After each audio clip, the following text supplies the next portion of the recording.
Fala galera, estamos aqui para gravar mais um episódio do LigaCast, o podcast da Liga Ventures que vai ajudar vocês a transformar a inovação em resultado real dentro das empresas. Eu sou Guilherme Massa, cofundador e CMO da Liga. Estou mais uma vez aqui com o Charles Schweitzer, que é o meu parceiro aqui de bancada. Mando boas-vindas para a nossa audiência aqui, Charles. Oi pessoal, vamos falar de inovação de novo e hoje a gente tem convidados muito especiais. Estamos aqui com o meu xará, Guilherme, e com a Tamires. Ambos são gerentes de compras lá do time da BAT Brasil. Sejam muito bem-vindos aqui ao estúdio do LigaCast, que é uma parceria nossa com a CrossHost, e vocês aqui estão super bem-vindos para a gente fazer esse papo sobre inovação. Dá um alô aqui para a nossa audiência. Oi pessoal, tudo bem? Muito feliz em estar com vocês hoje. Eu estou extremamente feliz, né? Fiquei convidado especial, me senti muito especial já, né? De estar aqui na mesa, de poder fazer essa troca com o time da Liga, com o Charles também. Então, estou super feliz, cara. Que maneiro.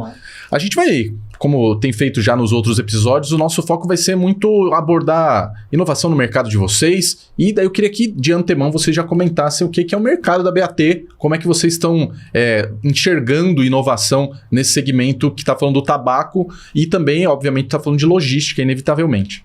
Gui, obrigado pela pergunta, super legal, né? A gente é uma empresa de vender cigarro, né? De fabricar, distribuir, né? E vender cigarro. O nosso mercado é um mercado bem polêmico, né? A gente estava aqui discutindo aqui na prévia, aí, né? Antes aí, né? no encontro sobre.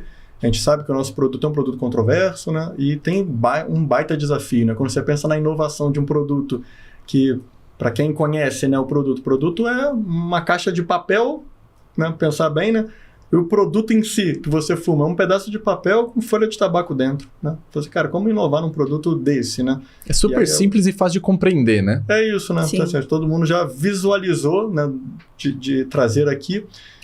E quando pega a última inovação nesse produto, a gente está falando de 15 anos atrás. Todas as outras inovações são de embalagem, né? Quando a gente vai... E que é bem diferente de outros mercados e de outros produtos, né? Então, a gente vê que o desafio é sempre... Num mercado como o nosso, né, que é muito taxado, que tem muitos impostos, o desafio é como a inovação pode nos ajudar a ser competitivos, para a gente continuar provendo e trazendo os melhores produtos para os clientes que optam por utilizar o produto, né? E aí o ponto legal é muito que a inovação ela realmente quebra essas barreiras, né? Como a gente sempre fala. E não só inovação em produto, mas também inovação dentro da organização, né? Então, como a gente consegue ter novas formas de fazer as coisas, ganhando agilidade, trazendo novas soluções, né? Dentro e fora de casa também. Se o mercado de vocês, você comentou já de ser controverso e 15 anos foi a última inovação. O que exatamente a gente está falando aqui? O que aconteceu há 15 anos atrás que você falou, foi um marco para esse segmento? Ah, legal. Pô, né? Não deixei tão explicado, né? E eu não sei exatamente se foram 15 anos, tá? Foi só um temporal, né? Mas de que era outro mundo. O cigarro, uma das inovações lá, muito no passado, era ter filtro. E aí, em algum momento, em 2000 e alguma coisa, 2012, 2011, a gente tem um produto com filtro com cápsula, que adiciona um sabor de menta no momento do consumidor, né? Tragar o produto, né? Sim. Uhum. Então, a última inovação foi uma cápsula num filtro, pensando no produto, né? E aí, o que é interessante é, poxa, e aí, como que uma empresa como a nossa, que tem mais de 120 anos de existência, consegue sobreviver tendo um produto que tem as limitações de tecnologia em si, né? Um produto bem conhecido, sem que a gente perca, eu entendo que esse é o ponto mais interessante, né? Sem que a gente perca essa como é que eu vou falar? Essa característica, né, cara? A gente é uma empresa de vender cigarro, né?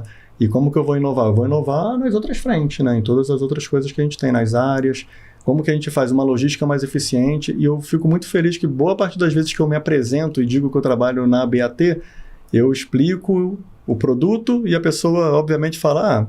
E aí, né? Não fumo, eu não sou cliente. Mas quando eu falo da logística, quando eu falo do marketing, quando eu falo de tudo que a empresa tem, as pessoas ficam muito impressionadas. Porque a gente estava fazendo essa brincadeira ainda há pouco, né? Falou assim, não tem propaganda, né? E aí? Mas é um produto que vende, né? E você está de férias lá em qualquer estado do país e você vai encontrar um lugar que vende o nosso produto, né? A gente tem uma distribuição muito ampla, muito abrangente num país desse tamanho. E aí agora a gente também tem uma estrutura Latam, então a gente também tem essa mesma provocação, né, de ser líder nos demais mercados. Então no Chile, na Argentina, no Peru, no Paraguai. Então é um baita desafio fazer inovação sem pensar no produto em si, né, mas pensando em formas de chegar ao consumidor de uma forma mais eficiente, né? Sendo que esse é o grande foco. Talvez até mais interessante do que isso, né, Guilherme? Quando a gente fala com vocês dois, é saber que a inovação nasceu de uma área que não é clássica de inovação. Sim. E aí eu acho que é muito legal se vocês puderem contar um pouco dessa história, né? Aonde nasceu a inovação dentro da BAT? Claro, é o que a gente sempre comenta, né? Tudo surgiu com o brilho nos olhos que nós dois e toda a área de innovation dentro da companhia tem pelo tema. Então surgiu como uma provocação, né? A gente identificou que demais áreas dentro da companhia também tinham essa vontade de fazer acontecer, mas acontecer de uma forma descentralizada. Então, a gente tem feito todo um trabalho em ensinar as pessoas sobre inovação, e aí a gente lançou programas de embaixadores junto com o time da Liga para desenvolver essas capacidades, mostrar o que é, como que faz, como que a gente consegue traduzir para o mundo da BAT e viabilizar isso dentro de casa. E, é claro, integrando cada vez mais para a gente conseguir realmente transformar isso em projetos, em interpocs, e em cada vez mais evoluir com a agenda internamente, né, Gui? Deixar de ser um blocker, né, como é conhecido em outras empresas aí, né, em outros segmentos, e ser um enable, na verdade, né? Acho que a gente tem essa característica, né, que é bem diferente. Ainda não conheci, né, dentro do mercado aqui brasileiro, ainda não conheci outra empresa que tenha tido esse protagonismo vindo da área de procurement, né? Isso é bem distinto, né? Vocês só estão comprovando a minha tese de que não existe ainda nenhum executivo de inovação que foi formado em inovação, assim como não existe ainda nenhum executivo de inovação aposentado em inovação. Então, a inovação também pode nascer de compras, e eu acho que vocês são a prova viva disso. Com certeza. Eu achei interessante que você estava comentando agora, Tamires, de que no fim vocês também têm um papel de viabilizar que times, né, de outras áreas também se sintam capazes de inovar. E eu queria juntar um pouco com um elemento que você trouxe, que é começar a trazer um pouco do que de fato acontece em inovação na logística ou nas outras áreas. Você já vê resultado mesmo desse pessoal inovando, ou ainda estão no início de uma jornada de, tá bom, agora todo mundo pode inovar dentro da companhia?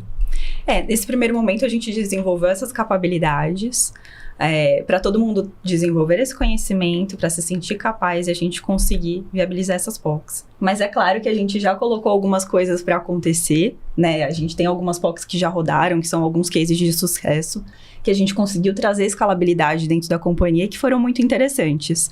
E aí eu acho que o ponto positivo que a gente comentou aqui, que a gente sabe que procurement não é uma área que geralmente tem esse protagonismo de inovação, mas ela consegue fazer esse link com todas as áreas. Então, a gente tem o gerenciamento de diversas categorias, de logística, de marketing, enfim, uma série de áreas, e a gente consegue apoiar essas áreas com possíveis dores, né, que muitas vezes as pessoas nem sabem que podem surgir, e já trazer soluções de pequenos parceiros, de startups, de parceiros inovadores que realmente acabam contribuindo e que a gente consegue viabilizar dentro de casa, né, Gui? Sim.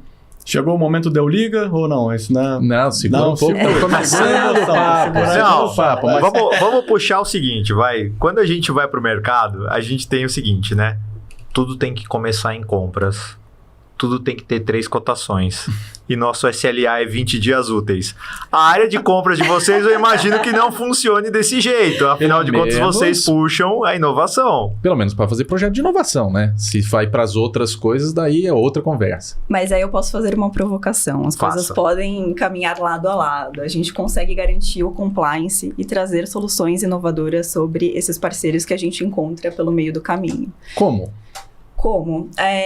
Por exemplo, novas formas de fazer algo que a gente já faz hoje dentro de casa. Então, eu tenho um parceiro que tem uma solução super inovadora, que tem uma plataforma de inteligência artificial de um sistema que hoje a gente tem dentro de casa, mas que traz mais agilidade. E aí, quando eu faço uma análise financeira, eu vejo que isso viabiliza ao longo do tempo. Ou, outra provocação, a gente sabe que para ESG a gente tem uma série de parceiros que conseguem trazer redução de custo e já entregam soluções socioambientais, também é uma outra frente.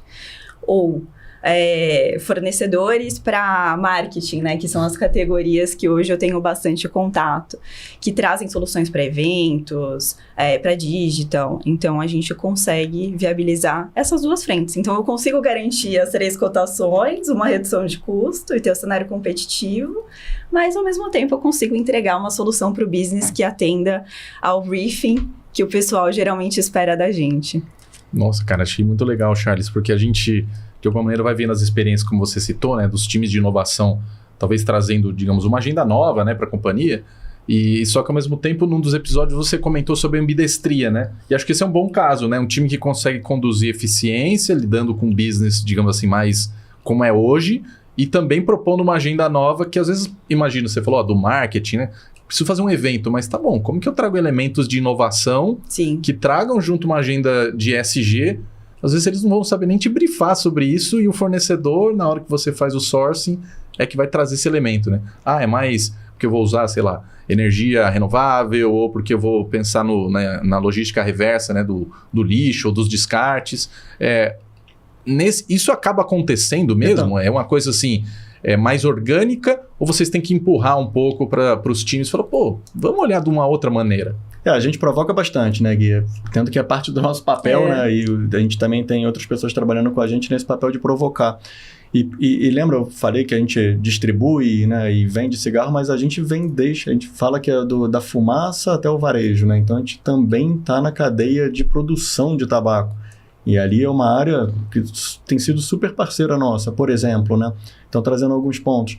Como que a gente provoca? A gente tem uma solução que tem cara de marketing, que é assim, vamos fazer monitoramento de palavras-chave. Isso é a cara de marketing, né? Uhum. Mas, em algum momento, alguém de Leaf, que é como a gente chama a área, né? Falou assim, eu estava precisando fazer um determinado estudo para saber o que as pessoas estão falando sobre tabaco.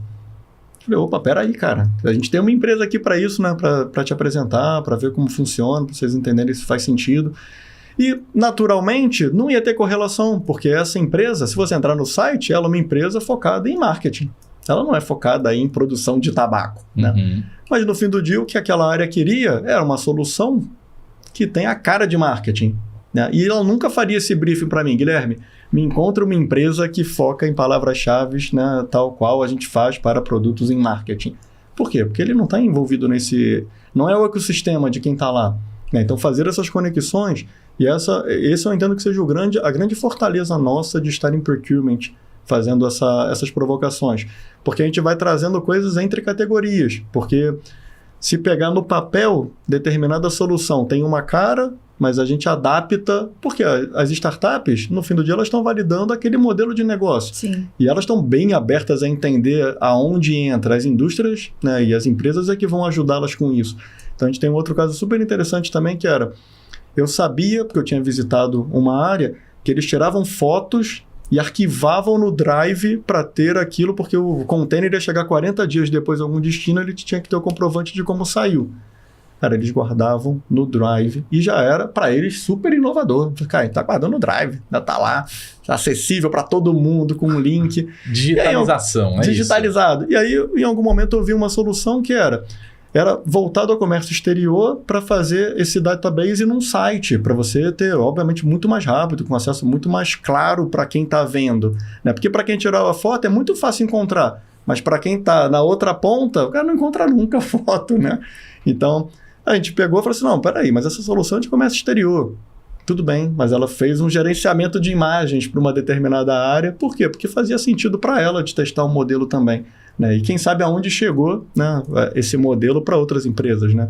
Então isso também é legal, como que a gente vai fazendo a gente vai entendendo as dores e encaixando determinadas peças não usuais, né? Entendo que isso em procurement a gente consegue ter uma melhor visão sobre isso. E obviamente vão ter os sources que está claro qual é o escopo, Exato. Vai ter as 3 cotações, vai ter uma estratégia determinada, definida, né? Mas para a inovação, entendo que essa conexão é que importa, né? Como que eu conecto coisas que não necessariamente estão claras a conexão. Entendo que a inovação nasce muito disso, de ouvir as dores, né? De entender o que cada um precisa e aí abrir o leque. Não é, o que ele precisa é de determinada área. Não, o que ele precisa é de solução. Ele não quer saber se a empresa faz A ou faz B, ele quer solução. né? Então, eu entendo que isso é algo que a gente tem feito bastante. Boa parte dos nossos casos de sucesso e de insucesso também, que tem um montão, né? Obviamente tem mais casos de insucesso até para contar do que de sucesso, né? E que bom, né? Faz parte também dessa demanda de inovação. Então, vejo como que a gente foi conectando e aprendendo isso nos últimos anos, sabe? E por isso as áreas demandam da gente muitas vezes. Porque ele entende que a gente vai trazer essa expertise de olhar além da área, né, que está em discussão, digamos assim, se é logística, se é marketing, se é tabaco. E vocês conseguem viabilizar a inovação para dentro da própria área de vocês? Existem os casos de inovação criadas para o próprio procurement? Ó, vai lá, tá? Pode ir. Fica à vontade, fica à vontade. Pode ir lá, fica tranquilo. Não, Te interrompi, desculpa. totalmente.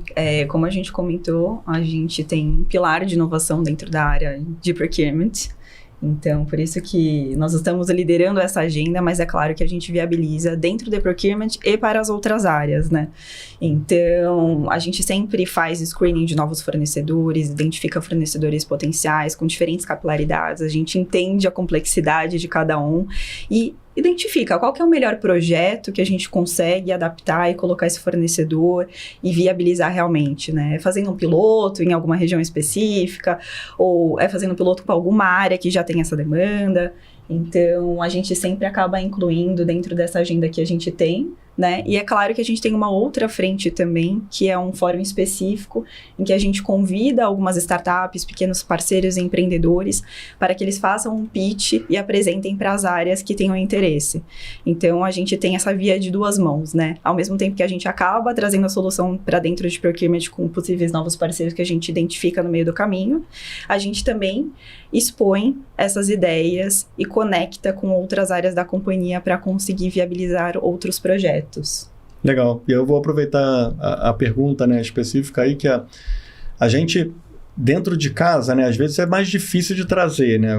Acho que a provocação também tinha a ver com isso, né? Mas o caso do B-Supplier é um caso muito bom, né? E aí, o que é o B-Supplier, né? Vou aproveitar para divulgar, né, aqui no podcast. A gente tem no nosso site do BAT, se você escrever no Google, né, BAT seja um fornecedor, vai trazer um link que vai explicar, né, como você se cadastra a sua solução para ser um potencial parceiro da BAT.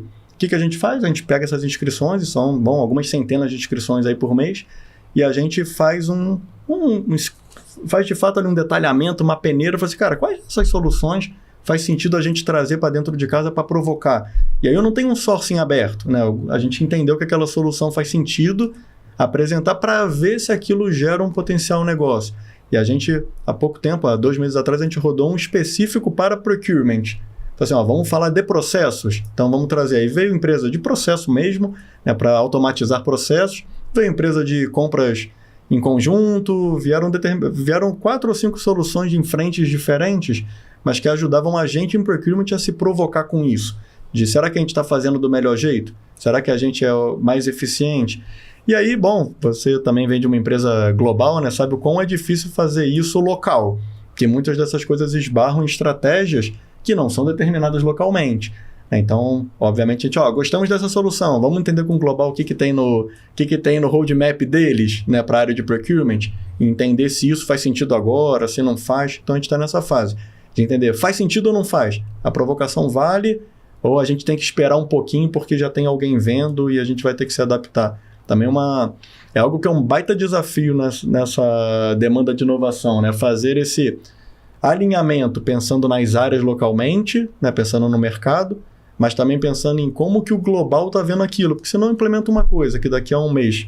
não, vamos lá, né? Sem bater na mesa. Implementa uma coisa... Tá né? liberado. Tá liberado.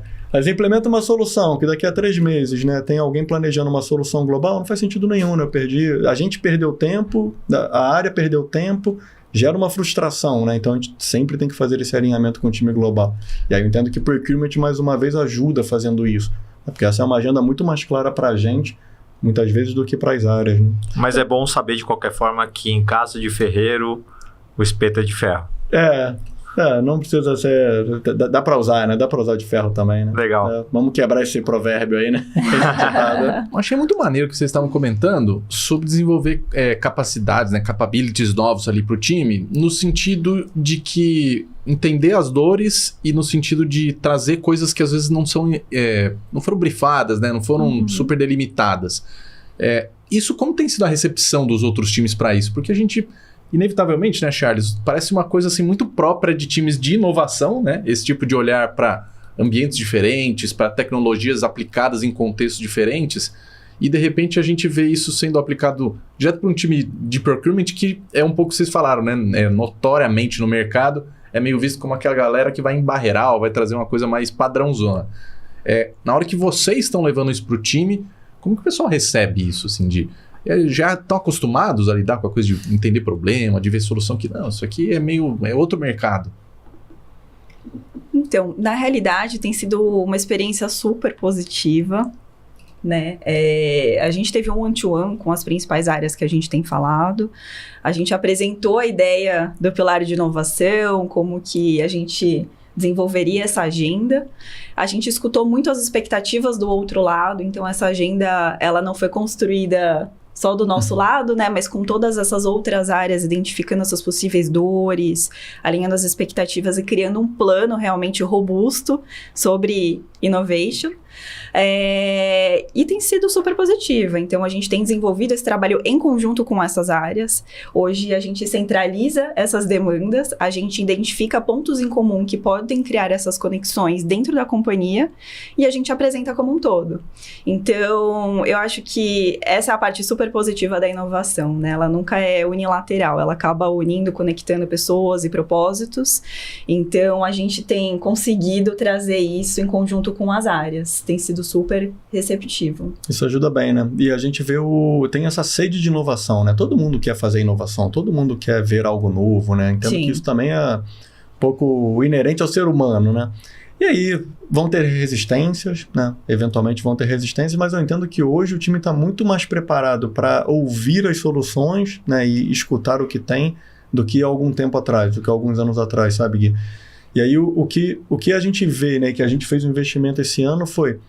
Legal, a gente está aberto, mas a gente sabe fazer, né? Porque a gente está acostumado o quê? A contratar uma empresa gigante que vai ter um contrato de 40 páginas e que tem... E aí eu vou e levo para uma startup um contrato simplificado de 20 páginas, era assim até pouco tempo atrás, e falo, ó, amigo, você tem que obedecer o que está aí, né? E, obviamente, isso gera impacto também no empreendedor, né? Então, eu entendo que dentro de casa a gente já estava bem endereçado, né? As áreas estão super abertas, até porque a gente foi conectando com quem queria conectar com a gente, né? Já que é uma demanda que a gente está fazendo de baixo para cima, a gente está conectando quem é aliado, né? Não tô contactando quem é resistência também, né? Isso ajuda pra caramba na força. Eu vejo que é como que a gente também influenciou dentro da companhia para ir mudando o cenário que era hostil a uma nova empresa do tamanho de uma startup, sabe? Então, isso também é um baita trabalho que a gente fez aí ao longo desse último ano para conseguir destravando algumas discussões, sabe? Para não ficar... tudo bem, mas você já foi ao mercado ver se tem outro concorrente. Não, cara, o cara é uma startup. Provavelmente a solução dele é única e eu não vou conseguir encontrar, né, um concorrente. Não faz sentido nenhum, a gente tem que desenvolvê-lo. Ou... não, mas ele tem que ter... Eu passei por isso, pessoalmente. A gente estava desenvolvendo uma solução e lá no contrato, obviamente, a gente tem que manter os registros CLTs das pessoas empregadas. E o cara me ligou e falou, cara, sou eu e um amigo. A gente é sócio. E aí? Como que eu vou garantir que eu estou obedecendo essa cláusula? E aí eu falei com ele, cara, você não é CLT, ele é seu amigo, beleza, cara, tá garantido, não tem ninguém CLT.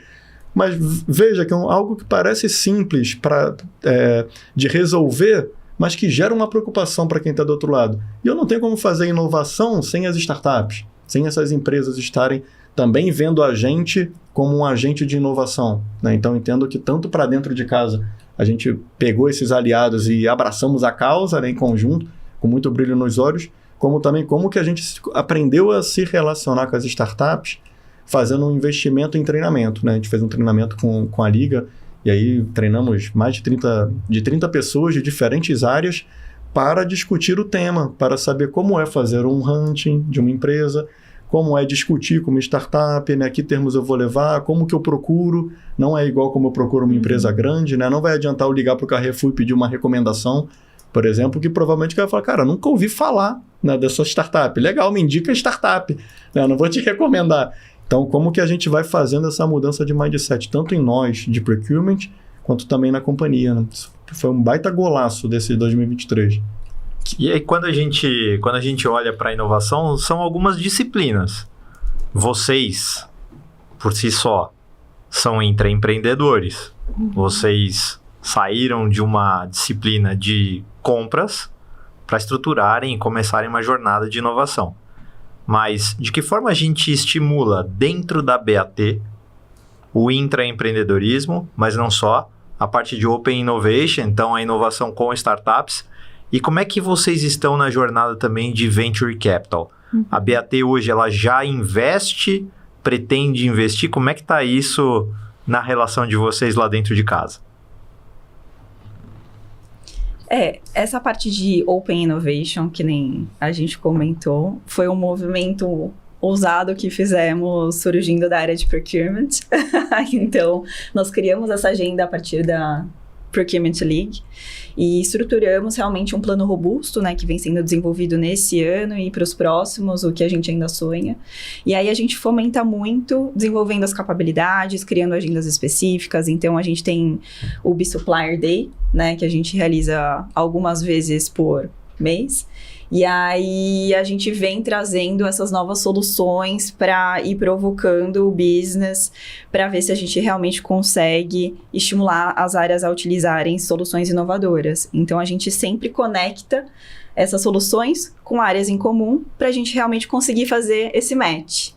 E é claro que a Liga vem apoiando a gente muito nessa agenda também, né? Não só com o programa de embaixadores, mas com o Liga Match, com outras soluções que a gente tem contato e que a gente consegue compartilhar junto com os times para entender o que faz sentido ou não.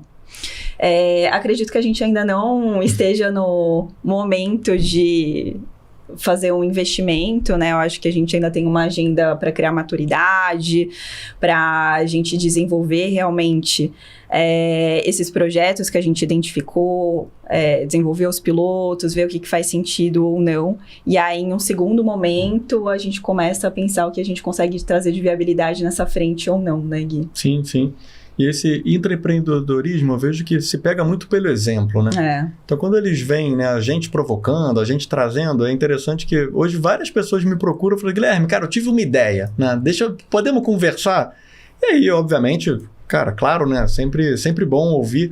E é interessante que isso foi nascendo naturalmente, né? Em nenhum momento eu falei assim, então, tá aqui uma caixa de ideias na frente da minha mesa e você coloca uma sugestão. Não foi assim, né? Foi a gente mostrando, a gente fazendo, é o mais comum, né? Na verdade, é o mais comum se estruturar isso, porque a empresa fica meio... Essas pessoas ficam, onde que eu vou procurar para dividir essas questões, né, que eu tô querendo trazer? Exato. E aí eu vejo que aí a gente em procurement foi sendo esse, não, fala com alguém de procurement para ver se tem alguma solução, para tentar encontrar alguma coisa. Eu vi que é isso também, esse comportamento intraempreendedor vai trazendo quem quer ter esse comportamento também, né? E eu vim parar um pouco assim, tava brincando com a Tamires, né? Assim, como que eu vim parar em inovação? Eu vim parar em inovação assim, eu olhava de fora e falava assim, puxa, cara, legal isso que eles estão postando lá no LinkedIn, de ter um programa de aceleração, legal que eles estão fazendo um B-Supplier, mas o que é isso? Eu era de supply chain, né? Eu não estava dentro de procurement fazendo essas coisas e tocando. E aí, quando eu cheguei, eu falei assim, cara, eu quero ver quem toca para eu estar junto, né? Quero botar a mão na massa também para aprender. E aí, nesse botar a mão na massa para aprender, eu tô aí 3 anos botando a mão na massa para aprender e com certeza eu não aprendi tudo, né? A gente está numa curva de maturidade, né? Então tem muita coisa. E aí é engraçado quando a gente discute esses planos, que a gente fala, cara, a gente quer chegar aqui. Beleza, mas a gente está em outubro de 23, né? A gente ainda não está lá, né, naquele sonho grande. Então, é como que a gente vai fazendo esse sonho se tornar realidade, dando passos agora. São passos menores do que o que a gente quer dar, mas são com esses passos que a gente vai chegar também, né? Isso é super interessante. Exato. E no nosso momento mesmo, né? Porque apesar de não estarmos ainda nesse momento de uma venture capital, a gente acaba conseguindo desenvolver pilotos dentro de casa. E por que não ganhar escalabilidade desses pilotos, depois expandir para outras regiões, para outras áreas, e realmente ter esse parceiro, essa startup como um possível fornecedor no futuro, né? Então, acho que não só fomentar a agenda de inovação e incluir novos parceiros, mas desenvolver esses novos parceiros de uma forma muito inovadora e trazer essa solução para o parceiro e para o business também, né? Sim.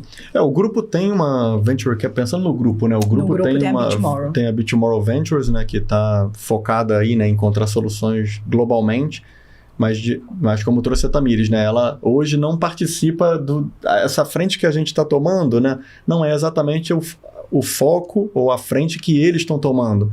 Então, também entendo que em algum momento, no futuro, não hoje, né? Essas coisas também vão se encontrar. A gente vai achar soluções para apresentar para eles e falar, cara, aqui faz muito sentido vocês investirem, não? Aqui faz muito... Mas hoje a gente não tem essa maturidade, né? E nem faz sentido a gente trazer isso para a mesa de discussão nesse momento, sabe? Então, hoje eles são uma empresa à parte do que a gente está fazendo. Essa agenda vai acabar chegando mais rápido do que vocês imaginam. Espero que sim. Com certeza. Que sim. No Carrefour, e acho que trazendo como ilustração para vocês, a gente hoje tem um investimento em Venture Capital aqui, nacional, mas também existe um fundo fora.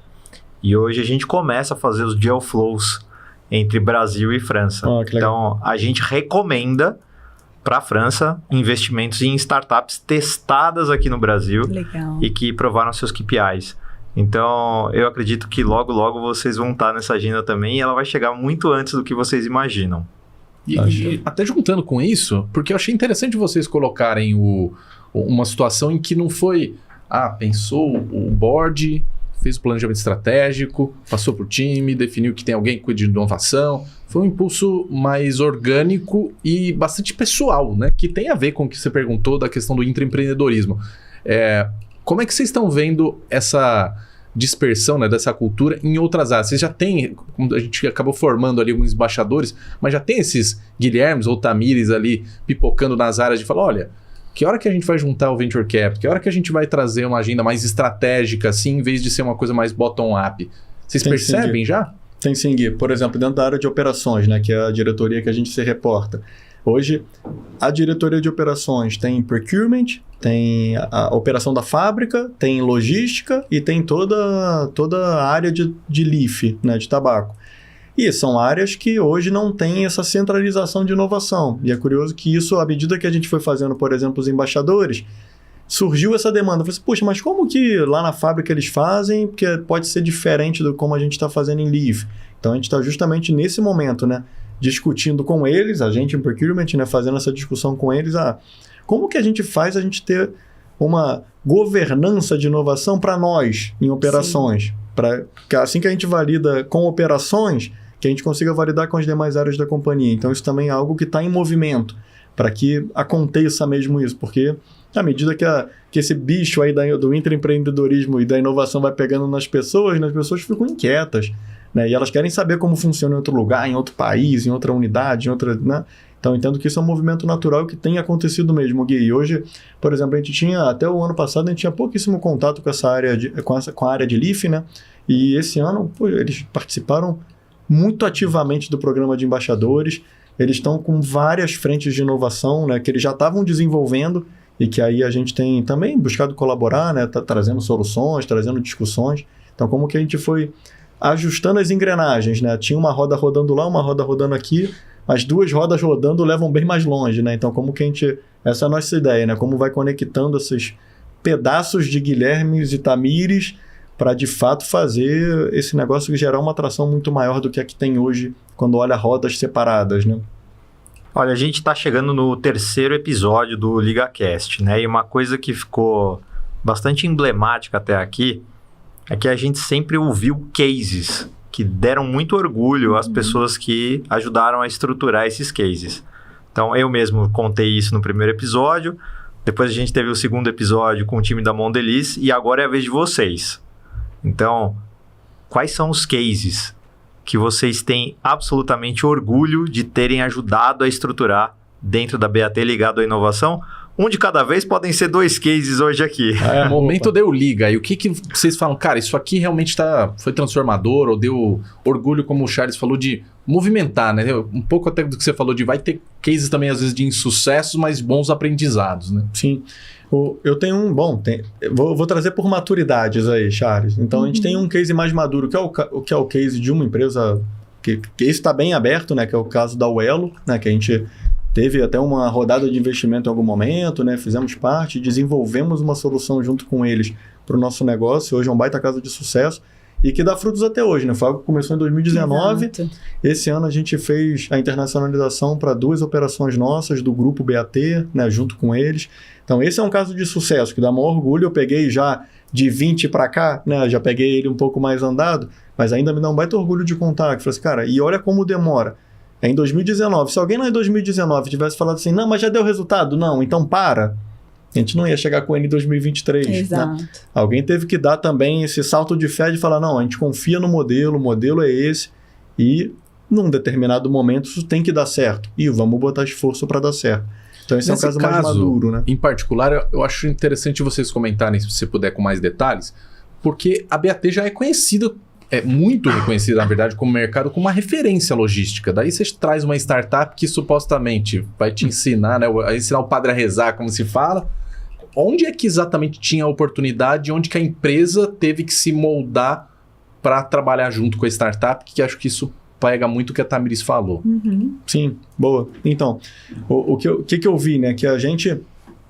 Esse é o negócio da inovação mesmo, né? Assim, a gente é líder em logística, né? E aí, quebrando os ditados aí, né? Assim, cara, em time que tá ganhando, a gente mexe, né?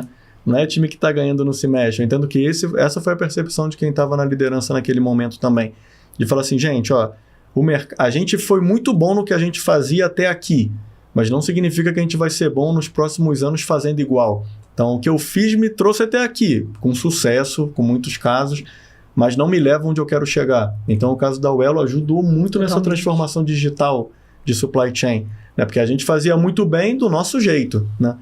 Mas o nosso jeito talvez não fosse replicável, talvez não fosse sustentável por mais tempo.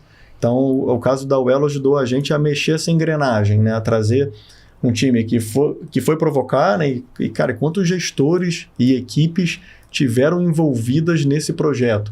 Né, cara, só de falar isso eu já lembrei de umas 15 pessoas, né, que em algum momento tiveram que participar ativamente dessa construção para que hoje fosse um caso de sucesso. E com certeza tem oportunidade de melhoria, né, mas hoje é um caso de sucesso. Então eu vejo como que a BAT, nesse caso, tem esse DNA de inovação bem dentro, de ver assim, ó, não, gente, entendi que isso era muito bom, mas também entendi que isso não é bom para sempre. Isso é algo que a gente vai aprendendo dentro da companhia muitas vezes, né? Está sempre provocando o que está acontecendo, o que está do jeito que a gente está fazendo, né? Evitar falar assim, não, a gente há mais de 100 anos faz assim, cara. Provavelmente a gente não vai fazer mais 100 anos assim. É hora de pensar, de trazer essa provocação para a mesa, né? Entendo que naquele momento a liderança foi muito feliz também de identificar que o mercado estava mudando nesse segmento logístico, né? Então não é porque eu fui referência logística até aquele ano ou até aquele determinado momento que eu ia seguir sendo, né? O passado foi muito bom e ele tem que me dar suporte para eu, cara, caminhar para o futuro, né? E eu entendo que a empresa e os líderes que estavam, né, garantindo, né, digamos assim, a atração desse projeto ajudaram muito nisso. Porque não é fácil, né? E você pode citar um monte de exemplos aí do caso do Carrefour, né?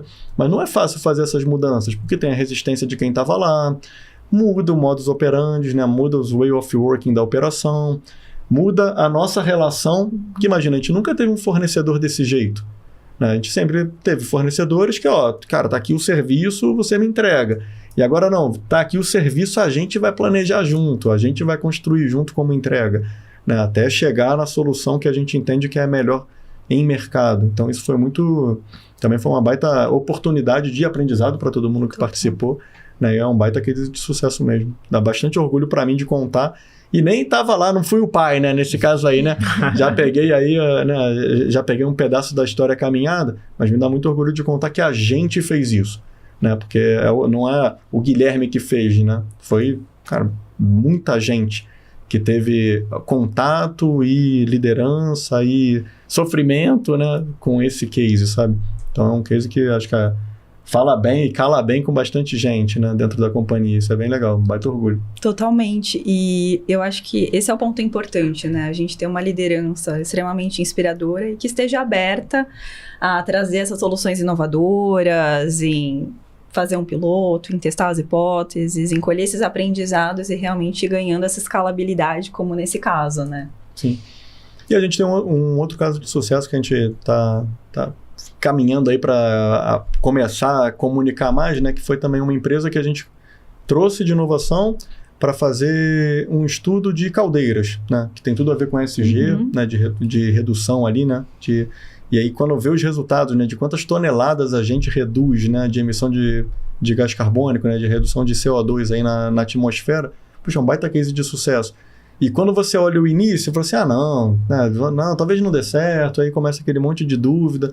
Eu entendo que é nessa hora que tem que ter gestores, lideranças alinhadas para falar assim, não, gente, cara, a gente acredita, né? Vamos apostar até determinado ponto também, né? Obviamente que esse retorno do investimento tem que ser analisado.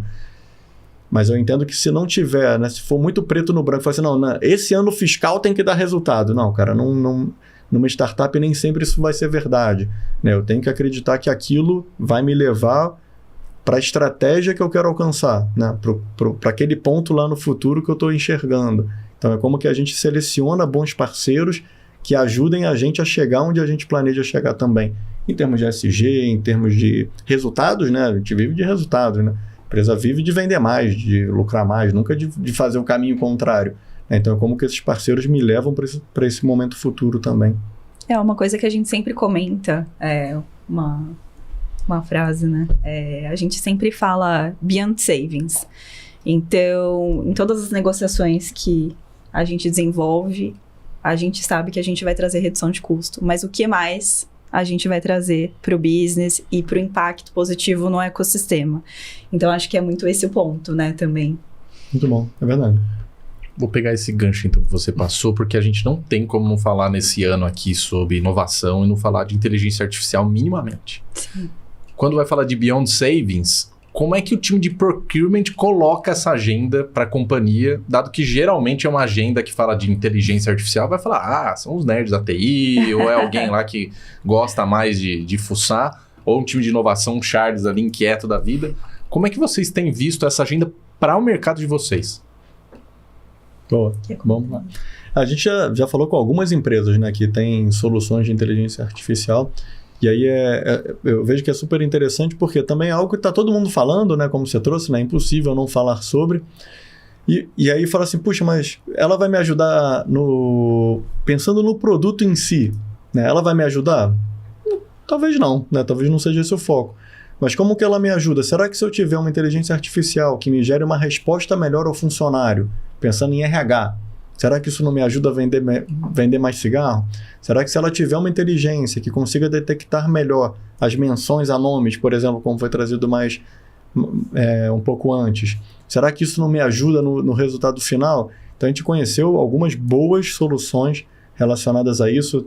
Eu gostei de uma que é bem interessante também, né, que a gente tem uma preocupação e um cuidado que é a nossa, embora a gente tenha um pedaço agronegócio, que é esse de tabaco, é um agronegócio diferente das outras commodities, né? Então ela tem determinadas características que eu não vou saber explicar, mas eu sei que é diferente. E aí dificilmente a gente achava solução. E aí a gente foi conversar com uma dessas empresas de inteligência artificial, de machine learning, e aí foi super legal que eles falaram assim, não, a gente quer fazer o tópico de vocês, porque se der certo com vocês, dá certo com qualquer outra commodity, né? Porque era um caso muito específico. Então também fico feliz de estar falando com as empresas e entendendo que a gente, como empresa, também cumpre esse papel, né? No fim do dia, o grande ecossistema de startups, empresas, funcionários, né? Esse é muito maior do que o resultado saving que eu vou ter nesse ano.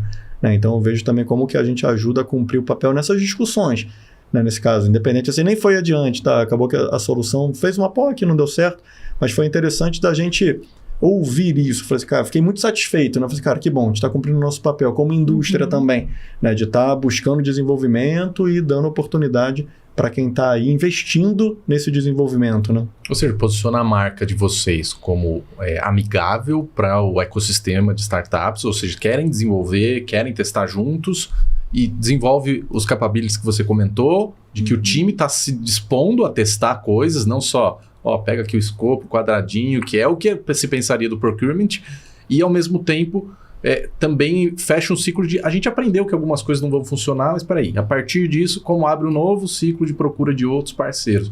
Acontece isso, Charles, vamos dizer. É esperado mesmo que os times de inovação tenham esse papel de testa a coisa e de repente reconhece que não rolou tão bem assim, como devolver para a companhia isso? Bom, a gente falou isso no primeiro episódio, né? Assim, 20% dos testes do Carrefour hoje dão certo. Então, sim, eu acho que a gente tem que sinalizar para a organização quando é o momento de parar e eventualmente buscar outros tipos de solução, outros tipos de ferramenta ou até outros tipos de tecnologia. E tem que estar tudo bem. Então, mas geralmente não tá tudo bem. Vamos dizer, geralmente não tá tudo bem que a cultura esbarra, né? Queria ouvir um pouco até do colocar na roda. Vocês falaram de estamos desenvolvendo algumas... essa ponte, né, entre os times. Como é que faz para estar tudo bem com a liderança? De saber, não, realmente tem uma parte do nosso trabalho que já está propenso a não continuidade.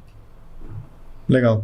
Eu tenho vivido bastante isso, Tamires. Quando os stakeholders cobram muito isso, né? E foi interessante que a gente fez esse ano muito forte, né? Que vou te apresentar soluções, mas não vou te apresentar... Pode ser que eu não te apresente a solução, né? E a pessoa tem essa expectativa, né? Ele fala assim, não, eu tenho um problema e o Guilherme vai resolver, ou a área vai resolver. E não, eu vou te apresentar determinados caminhos. E várias vezes a gente vai no caminho e a própria área vê que não era exatamente aquilo que ela queria também. Né? Acontece bastante, né? Porque ela está vendo uma solução nova. Né? O problema estava nos olhos de quem vê, é isso? Então, não é bem isso, só isso, né? Não é só isso, mas é que, assim, é difícil. Se eu falar aqui para a gente pensar numa cadeira, todo mundo sabe que é uma cadeira, né? É muito fácil pensar numa cadeira. Talvez tu vá pensar numa cadeira com determinado estofado, você com outro, mas a gente sabe o que é uma cadeira. Quando eu estou falando de coisas que a gente não sabe, né? Fala assim, não, é determinada coisa que faz com que a gente fique mais confortável. Legal, cara. Eu vou pensar em umas 10 coisas, o Charles em outras 10, né? Quando não está tão claro qual é o produto ainda ou o serviço ainda, é muito fácil a gente sonhar com algo, mas não ter a certeza do que tá esperando, né? Então, isso é um caminho. O outro ponto é já deixar isso claro para o stakeholder desde o início. Falar, cara, a gente está falando com startups. Né? Então, pode não dar certo. E a alta probabilidade de não dar certo. Charles falou desses 20%, eu tenho certeza que no nosso caso não chega a 5% hoje. Então, assim, a gente tem 5% de sucesso. Eu acho uma baita taxa legal. De verdade. Falei, cara, a gente tem sucesso. Para mim, esse é o copo cheio, sabe? E aí, obviamente, a gente tem que ir construindo isso aos pouquinhos. E o que eu vejo Gui... Se eu tenho... Você falou lá, né? No primeiro episódio até, né? Falei assim, se eu tenho 20% de taxa de sucesso, beleza, eu tenho que conhecer 5 soluções. Eu tenho 5, né? Eu tenho que conhecer 20, se eu fiz a conta certa aqui rapidinho, né? Então, eu tenho que conhecer 20 soluções. Imagina que dá mais um trabalhinho, né?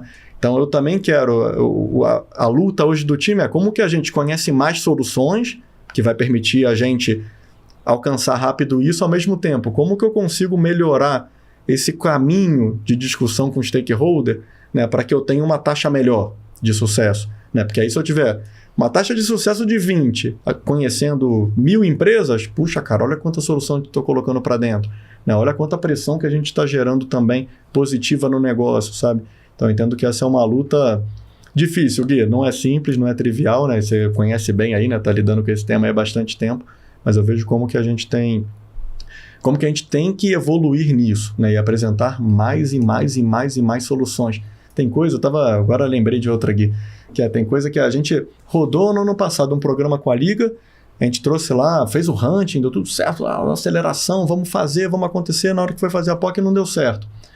Um ano depois, a gente segue procurando coisa, a gente não parou de procurar solução, e acho que agora a gente está chegando numa solução que se adapta à dor que o cliente estava pedindo há um ano. Né? Há um ano atrás ele esteve aqui com a gente num evento, fez uma POC e não deu certo. Um ano depois, a gente está seguindo. Falei assim, pô, Guilherme, mas esperou um ano. Cara, nesse um ano a gente apresentou, sei lá, umas 60 empresas para essa área cliente.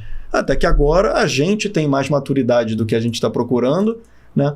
E agora também pode ser que o mercado tenha já uma solução mais madura que não tinha um ano atrás. O mercado de startup também tem essa evolução. né? Que é muito diferente de uma empresa já consolidada, né? Então, tem coisas que eu sonho agora e que não tem solução, mas que eu não posso botar numa caixa e jogar fora. Eu falei, não, cara, deixa aqui. Vamos falando, porque uma hora vai ter solução, né? Uma hora a gente vai esbarrar na solução. Então, esse é um negócio também que muda um pouco o mindset, aí, o paradigma do comprador, de, não, faço sócio, tem que encontrar solução e acabou o negócio. Não, nesse caso tem uma dor, e a dor não morreu, né? Enquanto eu não acho a solução. E cada vez se apaixonar mais pela dor do que pela solução, né? Ter mais carinho pela dor ali que a área cliente está sendo impactada do que pelas soluções que a gente vê. Porque a gente vê coisas incríveis que não necessariamente são viáveis no nosso negócio. Sim. Não significa que não sejam viáveis para outras empresas, né? Então eu vejo também como que a gente foi aprendendo a fazer isso, obviamente cada vez mais rápido, é isso que a gente espera, né? Esse ponto que o Gui comentou agora, ele é muito bom sobre fazer a tradução para o business, né? Então, tem muitas startups com soluções incríveis que a gente gostaria muito de trabalhar, mas o que a gente consegue viabilizar e levar até os próximos níveis, né? E rodar um piloto e trazer para dentro de casa para virar um possível fornecedor. Então, esse ponto ele ajuda muito até em dar visibilidade para os nossos stakeholders e para a liderança também. Então, hoje a gente também utiliza algumas métricas dentro do pilar de inovação justamente para trazer essa viabilidade, né? Então, quantas soluções que a gente encontrou, com quantas startups que a gente falou, como que foi essa abordagem, qual que é a solução, quais são as possíveis áreas que a gente consegue viabilizar essa solução e qual que é o trabalho que a gente vem desenvolvendo com elas ao longo do tempo. Então, o Gui até criou, junto com o time, um inovômetro, em que dá a visibilidade de todas essas métricas que vêm sendo acompanhadas com consistência ao longo do tempo. E a gente vai dando a visibilidade sobre como que está evoluindo, o que a gente continua fazendo. Então, acho que isso tem sido incrível também. E ajuda muito, né, a cada vez mais ganhar escalabilidade dentro do pilar. Quando o papo tá bom, a gente não vê a hora passar. E eu preciso fazer uma última pergunta do meu lado para vocês. A gente está em diferentes estágios, diferentes níveis de maturidade em inovação pelo mercado inteiro. Sim. Cada um de nós, na sua empresa, está num diferente nível de maturidade. E aí, qual é a dica que Guilherme e Tamires dariam que serviria para qualquer empresa, em qualquer mercado, de um aprendizado que vocês tiveram dentro da jornada de vocês? Bom, vamos lá. Então, acho que eu pensei bastante nessa aí, Charles, que eu escutei a sua resposta no episódio 1, né? Eu falei assim, puxa, tá aí, cara, o que eu aprendi, né? Eu tô há 3 anos aí fazendo, cara, o que eu aprendi? Eu listei umas 10 coisas aí, né, que eu entendo que foram importantes para mim, né, para minha carreira. Se eu fosse listar a top 1 aí, né, uma das principais pelo menos é como que, para mim, qualquer estágio de inovação, é como eu escuto o cliente, como que eu escuto a dor e começo a aprender a investigar bem aquela dor, né? Porque no início era assim, qual é a sua dor? Aí você vai me responder uma frase. E aí com o time da liga eu fui aprendendo, não, mas e aí? Mas me detalha mais, e se for tal coisa? E se não sei o quê? Aí é como que eu, de fato, vou ampliando aquela dor, porque às vezes eu não tenho a solução para ir no centro da dor. Mas se eu encontro algo que está na órbita, depois para trazer para dentro é bem mais fácil, né? Então, ao invés de... E aí acho que eu deixei 2 dicas, né? Uma é explorar bem essa dor, né? Junto com a área cliente, com quem entende, com quem está de fato passando ali aquela necessidade, digamos assim. E a outra é, não busca a sua bala de prata, não necessariamente você vai encontrar a bala de prata. Tenta encontrar quem se adapta, né? Ou pode se adaptar bem àquela solução, né? Tenta buscar quem está na órbita do problema, não necessariamente a empresa que já resolve aquele problema. Então, deixei 2 aí, ó. Boa. Dificultei a vida da Tamires, né? Vamos lá, tá? Não, eu acho que é muito o que eu tenho falado ao longo do podcast, mas continuar tendo esse brilho nos olhos e transformar esse grande sonho em realidade através de ações, de um plano estratégico, em dar visibilidade para a liderança e realmente transformar em ações que continuem engajando todas essas pessoas que a gente vai encontrando pelo meio do caminho, né? Porque a gente sabe que todo mundo quer inovar, mas ninguém sabe como. Então, identificar esses possíveis parceiros e realmente conseguir transformar esse sonho em realidade com um plano estratégico robusto a longo prazo que a gente consegue colher os resultados, né? E aí, acho que outro ponto que a gente sempre fala bastante é continuar esse pensamento inquieto e se conectar com pessoas que pensem da mesma forma, que a gente aprende muito todos os dias. Então, cada vez mais, né, quando a gente vai em eventos, quando a gente estuda e vê o que as pessoas estão fazendo no mercado, a gente consegue ter novos insights e trazer isso para o nosso plano. Muito legal de você comentar o fato de repente, inovação está permitindo viabilizar um impacto muito maior, né, na companhia. Exato. E que o time de procurement, já por natureza, né, a gente começou falando do papel, né, do time, ele naturalmente envolve, tem interface, né, com todo mundo da companhia, que atende todo mundo, mas daí agora você está dando talvez um brilho maior, né, que não só vai ser para achar um parceiro, para um projeto já definido, mas para abrir a cabeça de, peraí, será que de fato a gente está resolvendo a dor lá na ponta e também para o time interno e da melhor maneira, né? Queria que vocês encerrassem o episódio de hoje falando do momento Se Liga. Coisas que vocês querem que as pessoas continuem acompanhando sobre a BAT ou sobre o mercado de vocês e também dar uma dica aí de coisas que vocês têm acompanhado, onde que vocês se informam sobre inovação, onde que vocês buscam conhecimento para continuar essa sede, né, esse brilho no olho. Eu falaria sobre o B-Supplier, que o Gui já comentou, que é essa plataforma que a gente tem diversas soluções inovadoras e que a gente sempre vem convidando esses possíveis parceiros que se inscrevem dentro dessa plataforma que está dentro do nosso site da BAT, né, Gui? Hoje é um programa global, então a gente recebe inscrições do mundo inteiro, então inscrevam-se lá. A gente sempre convida para alguns pitches, a gente conecta com os nossos stakeholders para realmente conseguir dar visibilidade de todas as soluções incríveis que o mercado está fazendo. Boa. Vou pegar um pedacinho do B-Supplier aí também, né? Lembra que quem não faz o pitch também está na base, né? E quando a gente vai fazer... Porque tem empresas que se inscrevem e que eu preciso ter um sourcing aberto, né? Não preciso ter um pitch, né? Então, tem negócios que estão muito consolidados, só preciso ter um sourcing para encaixar aquela empresa. Então, a gente também divide essa base com todos os compradores, tanto os estratégicos quanto do time tático, né? Para que a gente possa convidar esses parceiros para fazer parte aí do nosso time também, né? De ser um parceiro da BAT.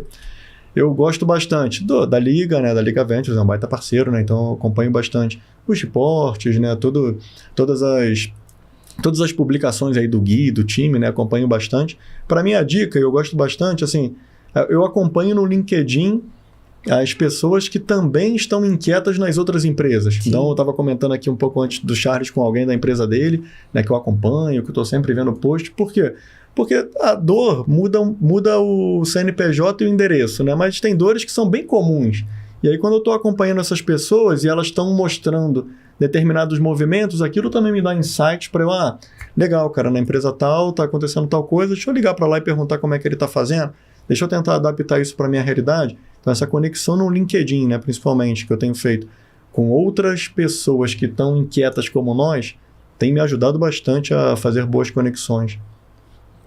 Quero agradecer demais da participação da Tamires e do Guilherme aqui e, logicamente, do Charles, que vai continuar aqui em alguns episódios estando junto à bancada. Achei muito emblemático de vocês falarem tanto sobre como um papel do time de procurement pode não só trazer inovação para dentro dessa área, mas também viabilizar para outras áreas. É um exemplo de como é possível inovar em todos os lugares da companhia e que muitas vezes esse trabalho árduo, né, dos times de inovação, ele de irradiar, né, por todos os departamentos, ele está sendo possível na BAT a partir de vocês. Parabéns aí pela jornada de vocês.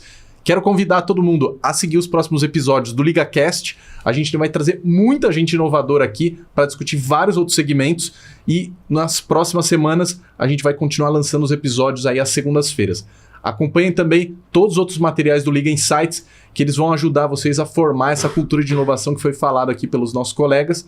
E a gente se vê no próximo episódio do LigaCast, o podcast que vai ajudar você a transformar a inovação em resultado real na sua companhia.